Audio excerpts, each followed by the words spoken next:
Konnichiwa, and welcome to the Samurai Way, the podcast where we dive into the wisdom of the samurai, the art of Japanese living, and the philosophies that help us live with purpose and perseverance.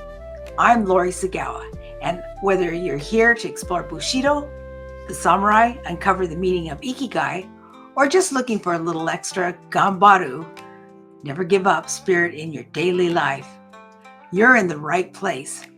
So grab a cup of tea, get comfortable, and let's walk this path together. Are you ready? Let's begin. So konnichiwa. Hi, I'm Lori, and I'm so glad to be here with you. Thanks for joining us in the Samurai Way podcast. And today we have a special guest with us, somebody very, very creative. And that's the reason I asked him to become a guest, is because his art is very moving. You probably may or may not have heard of him, but you've probably seen his art. His name is Chris Hopkins, and he's from Mount Vernon originally, and then they moved to Southern Oregon, and he got his attention by being an artist. People liked how what he drew and probably painted. And then he went to, he was a wrestler, went to college. That was interrupted for a little while, but then he finished his degree and then came back to Washington. And so help me welcome Chris Hopkins. Welcome to the Samurai Way podcast. Thanks, Lori.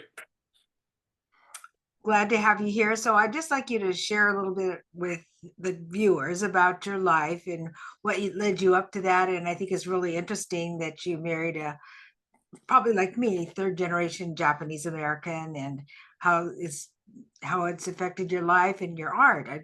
I think people would really like to hear that.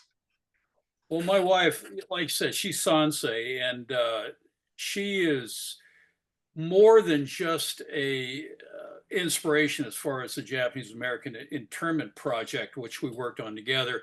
But she's an artist as well. She's a three-dimensional artist. I'm a two-dimensional artist. I'm a painter, and I draw on things.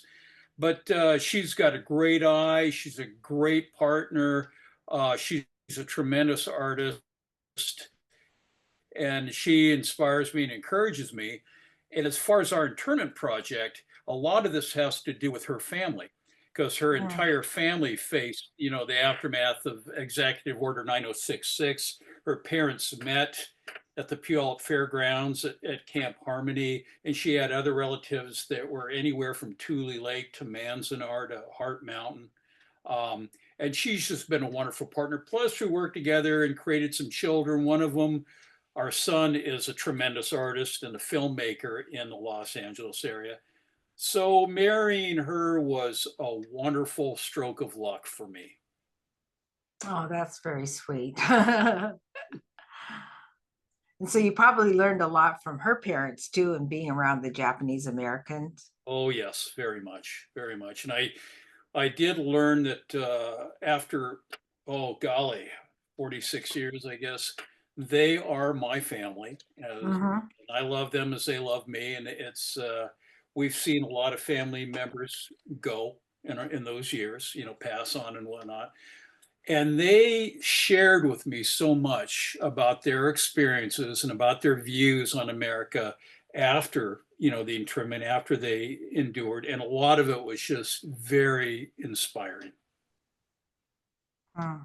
Well, I just want to mention that in the Puyallup Valley, in the Washington State Fairgrounds, they now have a remembrance center, and it is called the Puyallup Valley JACL Remembrance Gallery. And it's a beautiful tribute, and there's a gallery, there's I guess you call it a short video and a sculpture there. So they're the first of its kind to recognize they call them temporary places, and they really were temporary because they had to go someplace before they went to their more permanent homes. There are 10 camps throughout the United States. So I just wanted to share that. And we had a guest. Well, actually, she's coming up, and she's going to be telling about the Puyallup Valley JACL Remembrance Gallery. So that was quite a project, yes. Yeah, it was a detention center. They put the people there, they incarcerated them there to start with why they were finishing building the camps. Mostly the camp they're talking about was Minidoka and Hunt, Idaho. That's where Mhm. most of the Seattle residents were Yes. sent to, whereas the Bainbridge Island people were immediately sent to Manzanar. Yes, and they were the first to go. And there also is, if you go to Bainbridge, you can see the dock, and you can see the wall, you can see the park, and I think the last part is going to be the visitor center. Yeah, there'll be an interpretive center there. Interpreted. Yes, that's right. Thank you so much. I'd like you to, you would like to expound a little bit about the circumstances that led up to the roundup and incarceration of over 110. I've heard us over Right. 120,000 Americans and Japanese American citizens. Mm-hmm. Well, if you want to share a little bit about that. Yeah, sure. There was a lot of things that led up to it. There was a lot of anti-Asian sentiment in the country leading up to it. And in fact, in 1935, the Russian government warned the United States that an attack from Japan in the future was imminent. And this is 1935. And there was a lot of the animosity in the area on the West Coast. Much of it was built out of jealousy. Let's say in the real fertile lands in I want to say the San Joaquin Valley, but I California. make sure you're in California. A lot of that land was considered unusable for any kind of agriculture. And then some of these families moved in from Japan earlier on, and they took that country and they worked it very hard. They brought in an irrigation and aqueduct sort of situation, and they worked the land until it was fertile, and it became like the breadbasket of California. Mm-hmm. When there was a lot of animosity that built up there prior to December 7th, 1941. And then when the people were rounded up and incarcerated, there had a tendency to be a land grab for people to take this fertile land that had been cultivated by the Japanese families. And plus just the racism of the time. Anyone who looked different was considered an enemy. I mean, you can Mm-hmm. read some of the writings of Henry Macklemore, who was a very well-known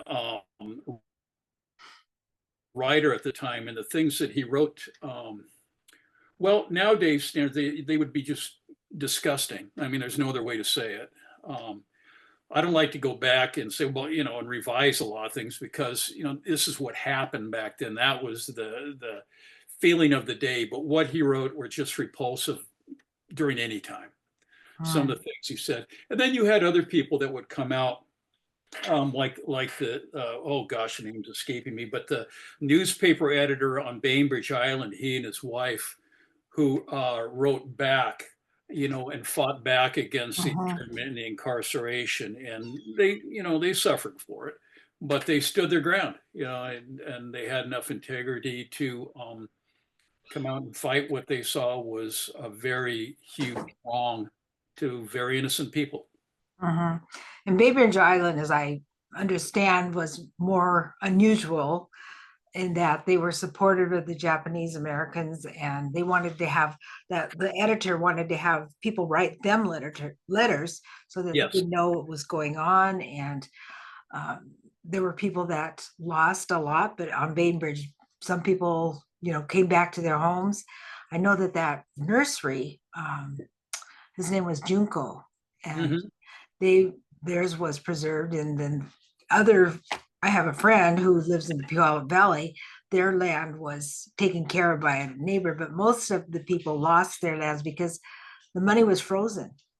They The could. money was frozen. Some of the assets they had, like the farmers, especially, their equipment, things like that, were frozen. But I think some of the real stories of valor, because these stories were not only were they awful in one sense, but they're very inspiring in another sense. And that's where you see the character of people come out, the human character come out. And there was a lot of untold stories about people helping other people who were incarcerated. Mhm. Um, People stood up, they paid taxes, like the Sakuma family in by Mount Vernon up in. Not Vernon. They were farming largely berries, and it was a family farm that still goes on now. Um, Mhm. but there were people that helped them with their taxes and helped them with, keep the land going for them while they were in the camps. And there were a number of stories like that. So there were a lot Yes. of people did rise. I mean, some of the people at their very best, when times are at their very worst. And this is Mm-hmm. truly a story of that. Mm-hmm. So there were people that were kind, and like Elsie Taniguchi, her family, she and her two brothers were able to maintain the land that was not was taken care of because their neighbors took care of the land, they farmed it, and then when they came back, they gave it right back to them. Yep, yep. They were caretakers. They took Uh-huh. that role on, and for some very, I guess, patriotic people. A lot of these people were just very patriotic, which you could see when they finally started opening up. The army would open up and not draft Japanese Americans, but would allow them to join the service. Because prior to that, at the initial part of the internment and the roundup, they denied people the ability to serve in the military. Although there were some that were already there serving, but they got relegated to lesser duties and things, and they were watched pretty carefully. It just when Mm-hmm. the war started heating up, and there was a manpower shortage, that they did go to the camps, and which is another story of pure irony. Um, they were fighting for a country that had their relatives, locked up in American concentration camps. Mm-hmm. My well, we call him uncle, was relegated to that. He was already in the service, and then what happened? He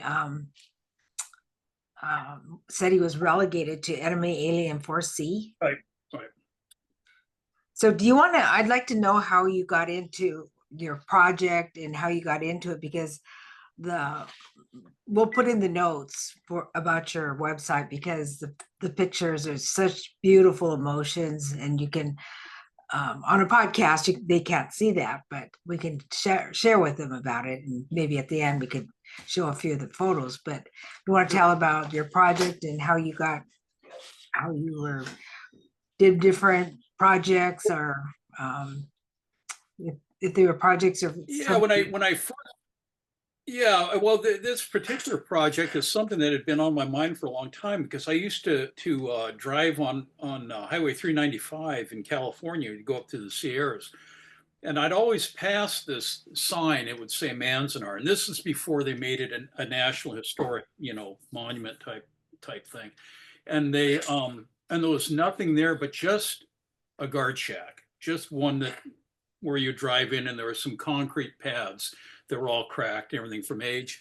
And I was wondering, what is this? Manzanar is Spanish for apple orchard. Now I don't get it. And then it says something about Japanese incarceration. And I go, what's, I didn't know about this. And so I tried to study it, and I thought, well, this is something that they don't teach in schools, at that time. Though, well, what's going on? And I started digging deeper, and I found out about it. I said, in this country, that can't be. And then, sure enough, it was. And that's kind of the thing that kind of sparked it. And at the time, I was painting for, as an illustrator, which means I was, either painting ads for beer companies or things for movies or something like that. And I hadn't really struck out and painted things that were on my own, or struck out on my own to paint things that were really important to me that I found compelling. And then the more I would read into it, I would learn more. And then I thought, well, I've got this full access to my in-laws. Why don't I ask them about it? And because they didn't talk about it. And No. so I did. My father-in-law and I were such good friends. He would tell me anything. And then I found out some background from him. I got some more information from the rest of my wife's family. And then my wife, who had really discovered her art roots and was taken off, she wanted to do this with me, and she wanted to reflect on her family um, and tell their story. So we got on that together, and we rode that horse as far as we could. I mean, I could keep doing it, but I have to admit, I'm probably one of the most stupid professional artists out there, because I painted like 60 pieces for this, and I did it all on my own. I didn't get paid for it. Um, and I've done that with things. Like I said, I'm not a very smart professional artist. I do these things that really move me. I have a tendency to paint from the heart instead of the brain sometimes, and but my wife has not left me yet because of that, so I guess it's okay. Did you say 46 years you've been together? Yeah, about 46 years. It's been, I lose a little bit of, you know, with my brain cells. I might be wrong a little bit, but only by a month or two, I think. But we have been together for the largest parts of our lives. So, Mm. Well, I think we've been married 46 years too. oh, okay, okay. Yeah, it's been quite a journey, and like I said, she's been a real inspiration, and of course, this was telling her family story. Well, it's my Mm. family story too. I mean, Yes, it is. yeah. That's important. So, what would you say is the most memorable or the thing you're proudest of, or like the height of your career? What's been the most rewarding? Of everything, Yeah. it's hard to tell because it's been such a wonderful journey. I mean, I've been I figure that I may be a stupid artist, but I'm also the most blessed artist out there because I mean I've been able to do things in this wonderful career has taken me to a lot of places I would have gone before. I mean, I was briefly a combat artist in Afghanistan. My wife and I have worked with Maori people in New Zealand, and I've been in Thailand, and on assignment and things like that. And it's in Central America. It's just been a wonderful journey, and it's not over yet by a long shot. No, no. Still going. You told me earlier, there's no word in Japan for retirement, and Mm-mm. there's no word in my world for that either. We just keep going. Keep going. I think that's what keeps people going. I think so. And if you consider yourself a lifetime student, you can always keep learning. Mm-hmm. And that's going to keep things exciting and captivating for sure. And you get subjects that are so compelling, like the Japanese American internment, and you see the attitudes of the people that were involved and how it all unraveled. And you and I spoke earlier too, one of the reasons they state for incarcerating all the people, they were afraid of treason. You know, say, well, these are American and they are citizens, but what about the treason aspect of it? And at the end of the war, there were three cases, only three, of treason in America, and not a single one of those three were of Japanese ancestry. Well, and then when the 30,000 men that volunteered, there was no case of AWOL. There's only reverse AWOL when they be in the infirmary and they wanted to get out early so they could fight. They did that. They would leave But early. you look at guys like Daniel Inouye. I Oh mean, yeah. that Mhm. that I mean, good Lord. I only knew him as a senator from Hawaii. I didn't look into his background until I started doing this project, and it's just chilling. I mean, Mhm. he was a young man who wanted to be a surgeon, from Hawaii. And so he's part of that 100th Infantry, 100th Battalion. And he was part of that whole Gothic line in that whole defense in Italy. And he was a second lieutenant at the time. And he got shot in the stomach, and he kept going, and he kept leading his men. And he's, pretty grievously wounded. But then he's ready to attack a machine gun nest, and he's got a grenade stuck in his hand, and he's ready to, he's got the lever still held down. He pulled the pin. He's getting ready to throw it, and then a German with a grenade launcher got him right in the elbow, severed his arm. He's just hanging by a bit of skin there, useless arm. And so what he does is he pried the grenade out of his right hand and threw it with his left, getting the machine gun nest, and then grabbed a gun and, shot it. He had a Tommy gun at the time, Thompson automatic, called them Tommy guns. And he um, took care of the rest of the machine gun nest and was leading his men with one arm until finally his guys forced him to go back and go to the medics. Because, I mean, he was so shot up by that time. I mean, not just the stomach, but other wounds, and then the arm, of course. And then he came back and he couldn't be a surgeon. So he became a senator. Uh-huh. He But did not want to go in, to get help, but no. he would have died probably. Yeah. He was Yeah, bleeding out. If yeah. he hadn't forced him, he would have died up there leading them. But Uh-huh. and that was just one story of the valor that these guys had. Um, I mean, every year in Bray, France, they have a celebration to thank the 442nd for liberating them from the Wehrmacht. And in this country, most people don't even know who those guys were, but every year in Bray, France, they're celebrated. And of course, most of them are gone, but the celebration still goes on. I mean, the people who were liberated, I don't think there's many of those left, if any. And I know Lawson Sakai was one of the last of the Nisei soldiers who would go back, and Lawson passed away a few years ago. But they still hold that every day, and it's ironic because here they treat them as American heroes, and in this country they're not celebrated at all. They're unknown. You have to find them in the footnote of history, And that's sad. It is sad. And in my book, I wrote about Inouye, but I wrote about him as of his military career because I wanted people to know that he didn't just rise up to become a senator. No. He was a leader, and he said when his troop would come around and they were feeling bad for him, and he goes, "Well, did anybody call off the war?" And they go, "No." He goes, "Well, get out there and fight." And then he comes home, and what was really sad is that he wants to get his hair cut, and they said, "We don't cut Jap hair." Hmm. I know. So that's when, he went back to go to law school because he wanted to fight for the underdogs. And he really did. He fought for civil rights. And I know that he partnered with the Jewish people and he had a real heart for the underdogs. Yeah, he had an amazing life. I mean, anyone who could accomplish everything he did, uh, just amazing. And those are the people. A lot of those people, did serve back then. I mean, you look at what happened to the 442nd right after they left Bray, France. Uh, the commanding general was a guy named Dahlquist.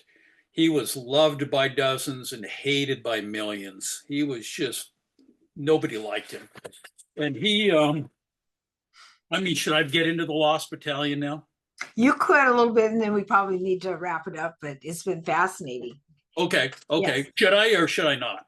Go ahead. That's fine. Oh, okay. Yeah, well, you see, the Lost Battalion was the 36th Texas Division. They were National Guard guys, and they were up in the Vosges Mountains and in France, close to the German border, and they were surrounded by the German troops, by the Wehrmacht, and they could not get out. No one could save them. There are 270 guys. And so they sent in two companies. Dahlquist, he was part of the 141st Division. And they had all these other divisions under them, like the 442nd. And these two other companies could not free the Texans, the Texan guys. They were the 270 guys are in the Vosges Mountains. And so Dahlquist said, well, we'll just send in the 442nd. Dahlquist was not so much a believer in these guys, I don't think, as much as he just saw them as cannon fodder. They're just a bunch of Nisei guys. We don't, just let's throw them in there. And they went up there and they fought for 6 days, and they actually freed those guys. They were the ones who freed the Texans. Well, they got out 211 of them, and it was an amazing feat. But they lost like 800 guys doing it. So I mean, the math doesn't work out. And so when the battle was over and the Texans were saved, Dahlquist said, well, I want to, a symbol of recognition. I want all these soldiers out here. And he told, who was the commander of the 442nd, which was a guy named Lieutenant Colonel Virgil Miller. And he had all the guys out there standing, and the Dahlquist came out and he was angry. He said, you disobeyed my orders. I wanted them all there. There's hardly anyone here. Where are they? There's only 3 guys in the band, for crying out loud, And Miller told him they're gone. They're dead. I mean, you sent them into a suicide thing. They won, but look at the cost. And it was one of those things where Miller he never had any respect for Dahlquist after that. It was many years afterwards where Dahlquist knew that Miller didn't like him because of that. And he saw him at an event and he said, let's bygones be bygones. Let's just shake hands and forget all that. And Miller refused. He turned his back on him and walked away. He said, you didn't treat your men like men. And they were, they were like fodder. They were the most courageous men you're ever going to find. And there was only like 1 Congressional Medal of Honor given to the Nisei back then. And then afterwards, of course, years later, I think it was under the Reagan administration, they gave a lot of them to those people because, the valor was unmatched. Now, they were the most highly decorated unit in U.S. military history for its size and length of time in service. Yep. 9 Purple Hearts? No, more than that. Oh, it's a lot more than that. Oh, way more than that. I was just thinking of one person. It was Cash. I think had 8 or 9 or something like that. So I don't remember. I should get down a little bit, but there were a lot. There was over 9,000 medals and awards given to them, and they were so deserving of that. And they finally got their stamp. They finally did, and I think the one thing too about Dahlquist when he sent those men into the Vosges Forest, they had just been, or the Vosges Mountains, I'm sorry, they had just gotten off of a real difficult campaign. When they liberated Bréer, but they get a chance to rest and bury the dead and see the medics and whatnot. But he immediately sent them to the Vosges Mountains to this impossible task. And these guys, they wanted, they really were the patron saints of fighting for liberty, for freedom. And here they were incarcerated. So often when one of these, when they fell in battle, they would send the American flag to their parents or their spouses or something. They'd have to do that out on the dry land of an internment camp. They couldn't even go and attend a proper funeral. It was, there was a lot of things that were very sad about that, I guess. But it just showed what the Japanese and that Bushido code, right? The parents, the Issei, the first generation, brought over with them, and they taught their children the Nisei, like my parents. And that generation, they were outstanding, just very outstanding citizens, and they did great accomplishments and rose from the ashes. So at this time, what I'd like to do, Chris, is Annelle's going to be sharing the screen, and if you would like, she will bring those photographs that we talked about. Sure. And they're on Chris's website called Chris Hopkins. No. Chris Hopkins Art. ChrisHopkinsArt.com. So Annelle will put that in the description afterwards, but you can go ahead and talk about the All-American Boy. Yeah, the All-American Boy is something in my mind that kind of symbolized what happened, and it really didn't happen overnight, but then again it did, because let's say like this depicts like a kid, because the thing about the internment is it really affected the kids as well. And a lot of things in Word, if we're talking about like the Tuskegee Airmen, which I did a series of paintings on them, those are all, adults and whatnot. But this really hit the kids. And this was like a normal kid who likes to play ball with his friends and this and that.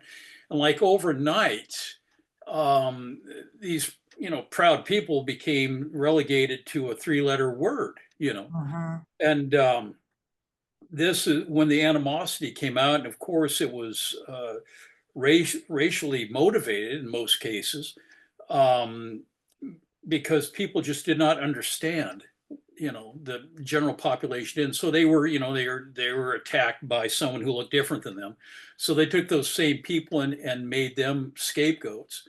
And this is one of the things that led up to Executive Order 9066. And this just shows the rapid change and the kind of the confusion in the boy's face as he's trying to go to a, play ball sandlot game or something. And then he passes this wall with this, horrible writing on it. Wow, it's very sad. But the parents tried to make it as normal as possible for their Yeah, family. they did. They did. And that was one of the things about the camps. If you read like I've read a lot about them, and most of the kids saw it as like a summer camp They because did. they They did. they were resilient. They Mhm. could take it like that, and they didn't have the same worries that their parents and grandparents had, especially their grandparents when they got out and they lost everything. How could they rebuild in their older years?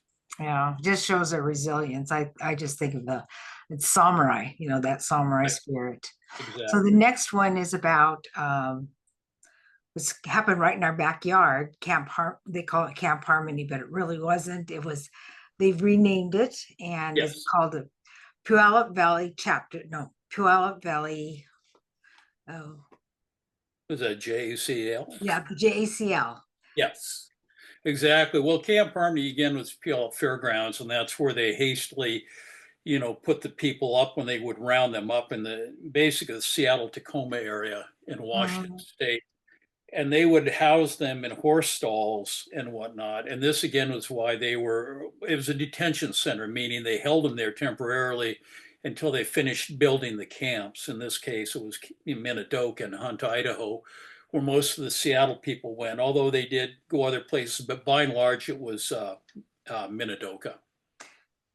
And I correct myself as Puyallup Valley JACL Remembrance Gallery. So if you're at the Washington State Fairgrounds, you'll be able to see that. It's a permanent exhibit and they did a beautiful job on it. It's stunning. And they had the names of all the people that were there. Well, in this one, this is a depiction of my father-in-law when he went to camp. And I mean, you'd have to get up close and read his suitcase. His name is on there. Tommy is his name. Mm, And one of the things he told me, there was mud everywhere, which I tried to show in there. And they had that roller coaster that was up there. So they would come out of their camps and see this big roller coaster in the background. And it's the same roller coaster that's there today. yes. One that from 1942, it's still running there today. But yeah, the people, they were in horse stalls and they adapted the latrines and everything else. But all of a sudden, all of their rights and due process were taken away from them. Okay, and the next one now is Yeah, with liberty and justice for all, this is in the camps. And I think the thing you look for is the reflection in the window behind the boy there. Um, this is where the irony of the kids, getting up each morning and pledging allegiance to the American flag while they were imprisoned for yeah. no other reason than being children of Japanese ancestry. Mhm. The only crime was her face. Okay, and the next one is well, this is a very sweet one if you want to talk about Oji-chan. Oji-chan, yeah, and that is my father-in-law posed for that one, and and the Pale Fairgrounds, my son posed for a young, Daiki Tommy going to the Camp Harmony. But yeah, this is when the people took the Eagledale ferry from Bainbridge Island and were sent across on the ferry, and that's what this is a grandpa trying to you know calm down, I guess, the granddaughters and whatnot, and tell them everything's going to be fine, even though he doesn't know what's going to happen either. But he's putting on the brave face of being a grandpa for the girls. And once they got off the Eagle Dale ferry, they were put on trains and sent to the Owens Valley in Central California, to where Manzanar was located by Independence, California. Okay, I think that's a very sweet. I love that one. So the next one is, let's see. Love to go through all of them, but you can do that on your own. Go to the website. Yeah. Yeah, one of the things that a lot of people don't report on too much is when the orders came out for evacuation, and they only had such a short amount of time to gather their things, sell their belongings, and button up their businesses and whatnot to be sent to camp. There were no pets allowed. So all of a sudden, people had to figure out a way to, you know, either care for or have to get rid of pets that were the same as family members.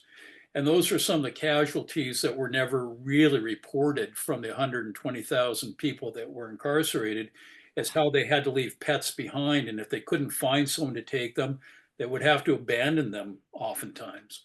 Uh-huh. And it was, so that one is, what's that? oh, I just want to say that's the best friend farewell. If somebody Yeah. listens to the podcast can look for it. Yeah. And then there was one, I think we have one last one. It's very sweet. There we go. Yeah, Don't Tell My Girl Back Home. That was that was basically, I painted that after I read a lot on the situation in Brer, because there were so many townspeople that were so grateful to these Nisei soldiers, but they were also initially afraid of them, because here the Wehrmacht came in, and then all of a sudden these guys come in and rescue them. But when they came out and beheld these guys, I said, "Oh my gosh!" And one lady, I didn't say this, but this is one of the ladies in Brer. She said, "They don't even have eyes. I can't even look. I can't even see them." And they said, "Oh, they look like the enemy. Oh my God! The enemy from the allies of Germany have come over to fight us and kill us." And then they said, "But wait, they have American flags on their uniforms and things like that." And they found out that they were the American soldiers from the 442nd Regimental Combat Team. And everything you read about them, they just said these were the kindest soldiers we've ever met. We couldn't have had better people here, and they just love these guys. And this is just a lady showing a gratitude, to this soldier. And then, of course, it wasn't long after that they found themselves up in the Vosges Mountains fighting to the death up there, to save the lost battalion. I want to thank you so much, Chris, for sharing your gift and your insight with us. It's wonderful. And do you have anything big coming up on the horizon? Any shows? I do have a show. Well, I just finished a painting of the Honorable Frank Kendall, Secretary of the Air Force. So I just finished that painting. I'm pretty happy that I got that. And I have a show coming up the month of May. The reception is May 3rd, and that's at the Fountainhead Gallery in Seattle. Oh. So that's coming up in May. So if anybody wants to come by, I'd love to see you. Okay. Well, thank you so much. And I'm sure you're going to be continuing to paint, and, Kaizen, always improving. You've adopted some of those Japanese principles. Never give up. Never give up. No. So I will keep painting, Lori, for sure. Okay. So thank you so much, Chris. And we'll say goodnight or good morning to all the listeners. You're in for a treat, especially if you go to his website and look at some of the art. It's just amazing. It'll be in the description. So thank you so much for being here, and we'll say goodnight for now. Thanks, Lori. Good night to you, and it's been a real pleasure. Thank you. You betcha. And that's a wrap for today's episode, The Samurai Way. I hope you found a little inspiration, a new perspective, or just something to reflect upon as you go about your day. Now remember, the samurai spirit isn't just about history. It's about how you show up, face challenges, and live with purpose. Whether it's Ikigai guiding your path, or a little extra gambaru pushing you forward, keep walking strong. So if you enjoyed this episode, be sure to subscribe, share, or leave a review. It really helps. And if you've got thoughts, questions, or just want to connect, just contact me. So until next time, stay focused, stay determined, and keep living with purpose. Mata ne.